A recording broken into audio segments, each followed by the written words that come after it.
why I have more faith in James Gunn's Superman than I did with Zack Snyder's. Now, let me just make one thing clear. I am not joining the Snyder fans and I am not joining the James Gunn fans. Those of you who don't know, there's a massive divide at the moment with James Gunn's DC Universe and people still wanting the Snyderverse. Now, I actually don't dislike Zack Snyder. I actually think he's a pretty talented filmmaker, and I was with him with Release the Snyderverse at the time, but I am one of them people who don't think he fully understood Superman. Now, I don't think any of Zack Snyder's Superman films had meaning to his character. Now, this Superman film, James Gunn said by the end of this film, everyone is going to be feeling hope. Now, I trust James Gunn. James Gunn did an amazing job with the Guardians of the Galaxy film, which I think people forget they wasn't as popular as they was till he made a film about them. Fast forward to 2025 now, I know everything about every single character in the Guardians of the Galaxy. So again, Zack Snyder isn't a bad filmmaker. Him and James Gunn just have different ways of portraying stuff on screen to the audience. And I'm going to compare their two styles with two simple words: setup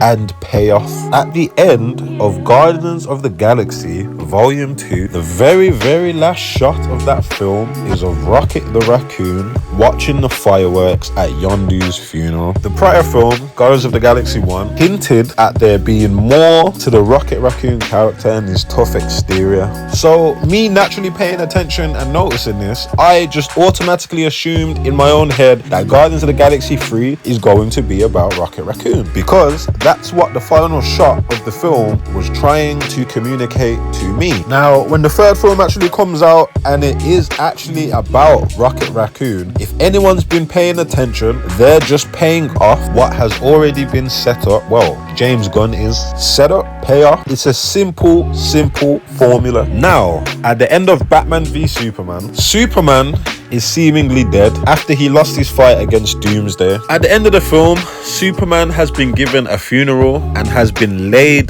to rest. But then, in the very last shot, we see Lois throw some dust on his coffin, and the very last shot, we see dust floating over Superman's coffin, the same way it did around his fist earlier in the film when he first flew for the first time. Now, it's worth noting that in the comics, Superman was killed by Doomsday, but it turned out that he wasn't actually dead. He was actually still alive, but he was just beaten so badly that it had looked like he died. In both Justice League movies, it doesn't matter which one you watch.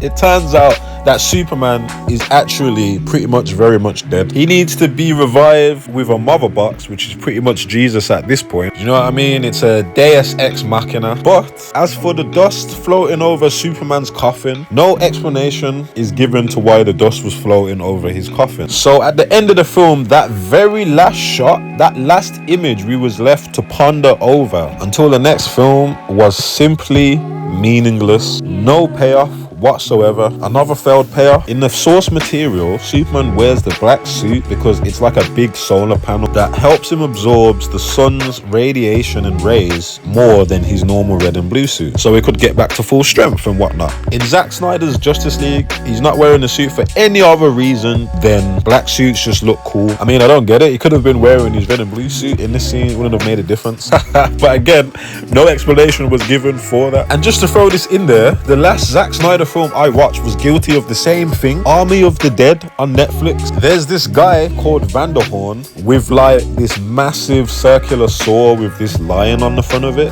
And in the film, he yells at a guy for trying to touch it, and he's like, nobody touches the saw but me. And then in the fucking film, he never uses it at all, not even once. He doesn't use it to kill one zombie in the entire film. Hell, he even fights the boss one at the end and uses his bare fist. Do you get what I'm saying? It's all set up and no payoff. Now, I'm not just gonna rip into Zack Snyder because a lot of other directors does this, including J.J. Abrams. You can actually say it's why Star Wars is ruined because of this type of filmmaking. It is such an annoying and tedious way to make a film. You make a blatantly obvious setup for something and then you never pay it off. It's like you abandon it. For me, it's such a terrible way to make a film. It just frustrates the audience. Fast forward to James Gunn and his Suicide Squad sequel. When I was watching watching the film, the very first shot, I noticed it opened with a reflection in a puddle. In the second act of the film, Ratcatcher's story about her father is told in a reflection of the window of a bus. So when that happened, I was thinking, all right, okay, rule of three. And I know it's not going to end like a book. And sure enough, when I went back and watched the film, I totally forgot about the third act, but Peacemaker and Rick Flag's fight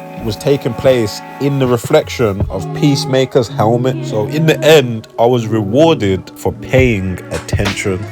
James Gunn introduced this device at the very start of the film, and then halfway through the film, it's like he gives it you 2 more times for you to notice it. That is good filmmaking. Stuff like that is incredibly satisfying to notice, man, and it takes a really good director to pull something like that off. And like I said, stuff like that shit from Army of the Dead with the saw irritates me when I'm watching a film. A film is supposed to justify its existence to you. A film is either there to scare you, make you laugh, make you be entertained, or even make you cry. I do not want a plot point thrown at me and never answered again throughout the film. But right now, I enjoy what James Gunn's doing with DC. If you haven't watched The Penguins and Creature Commandos, oh my god, you are missing out. Give him a chance. If you're new to this channel, please like and subscribe. Thank you guys for spending the time to watch these videos. This year I'm gonna have more time, so I will start releasing more videos in 2025, at least every week. But if you enjoy this content, please like and subscribe, and comment below, what did you think of the new Superman trailer? What does everyone think of James Gunn taking over DC and now being the head? Please comment below and let me know. And again, like and subscribe if you'd like to see more.